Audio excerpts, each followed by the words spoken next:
What is up, weather enthusiasts? I'm your host, Pat's Path Predictor. Let's get right into the weather. Alright, so this is the situation we have right here, ladies and gentlemen. The World Meteorological Organization is now retiring Hurricanes Fiona and Ian from the hurricane names list. This was as of March 29th, 2023. The WMO Hurricane Committee has retired Fiona and Ian from the rotating lists of Atlantic tropical cyclone names because of the death and destruction caused in Central America, the Caribbean, the United States, and Canada. Farah will be used to replace Fiona in the names of list, as will Idris will replace Ian. Now, this was to be expected, first of all. This was to be expected because, first of all, with Hurricane Fiona, it caused widespread destruction in Puerto Rico.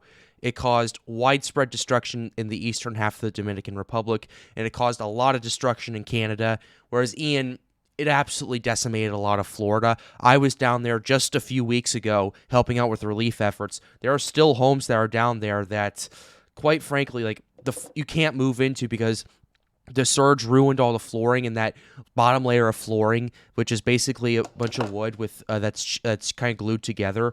Basically, what happened with that is that if you step on that directly, you'll fall right through. So, yeah, you just can't live there because there's a huge risk of your floor collapsing because of that. So, now 96 names have been retired since 1953, ladies and gentlemen.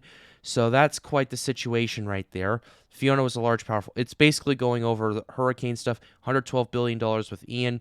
So this is basically the big thing that happened, or at least one of the two big things that happened. The other big thing that happened is that we are getting our first Atlantic hurricane season outlook for 2023. This is from AccuWeather. The 2023 forecast calls for 15 to potentially up to 15 hurricanes, as little as 11. That's around average. The 30-year average is 14, so that's about average right there. Hurricanes, about 4 to 8, so that's roughly average right there. Major hurricanes, 1 to 3. That's a little below to average right there. And direct U.S. impacts, 2 to 4. That's about average. So basically what we're looking at is we're looking at around an average season, primarily because there is a weak to moderate El Nino that is going to be kicking in the coming months, and that's going to hinder some potential hurricane development due to the wind shear that in the Atlantic Ocean. The ocean temperatures will be perfect for hurricane development. It's just the wind shear that strengthens every time there's an El Nino. For all the same reason why there's a reason why during the winter in the United States it's warmer than usual, because because that current, as well as those winds it brings, it hampers snowfall in a lot of areas, and it also hampers hurricane development.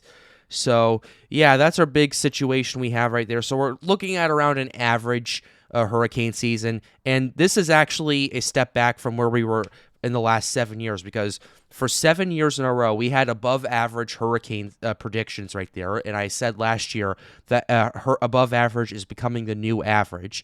I still think that is going to be true. However, this year is going to be around average, primarily because of that El Nino that's going to be taking in the coming months. We're not entirely sure when that El Nino takes place, but the later it takes place, the more possibility we have of more hurricanes.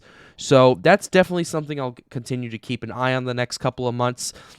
I wanted to make a quick video about this, talking about this to you guys. I know severe weather season's really getting pretty serious, but considering this is a massive update in the tropical scene, I figured I'd make a video talking about that. But with that being said, we're gonna go ahead and wrap up this video. I hope you enjoyed it. Be sure to leave a like and subscribe to the channel if you are new. It helps me out and helps me make more videos like these. The goal of this channel is to get more people engaged with weather. But with that being said, have a wonderful day, guys. Stay safe.